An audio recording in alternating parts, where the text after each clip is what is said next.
आज ना घरात खूप मोठं प्रकरण होता होता वाचलंय आणि हे मी तुम्हाला सांगेन नंतर.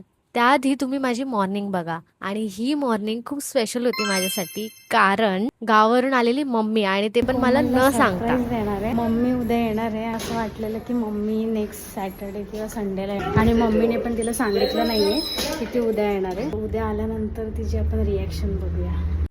आणि ऑब्व्हियसली मी खूप खुश झाली होती मम्मीला बघून, कारण आफ्टर 1 वीक ती आली होती आणि येताना खूप सारा खाऊ घेऊन सुद्धा आलेली तिच्यासोबत. आणि ऑफिसला जायची इच्छा नसताना सुद्धा मला ऑफिसला जावं लागलं फॉर सर्टन रिझन्स. आणि काम संपवून जेव्हा मी घरी आली तेव्हा मी मम्मीला परत भेटली, आणि नंतर मला एक शूट करायचं होतं. त्यासाठी मला एक रेड लाईटचा इफेक्ट हवा होता. मग बल्बला मी रेड कलरचं जिलेटिन पेपर लावलं, त्यामुळे रेड इफेक्ट येत होता. पण थोड्या वेळाने ते जिलेटिन पेपरच जळायला लागलं, कारण बल्ब गरम होत होता. आणि मग मला समजलं की हे खूप मोठं काहीतरी होईल, त्यापेक्षा मी रिमूव्ह केलं फटाफट, and that's how I ended up. आणि माझ्या उद्याच्या व्लॉगमध्ये काही सरप्राईजेस असणार आहे, सो ते बघण्यासाठी नक्की सबस्क्राईब करा.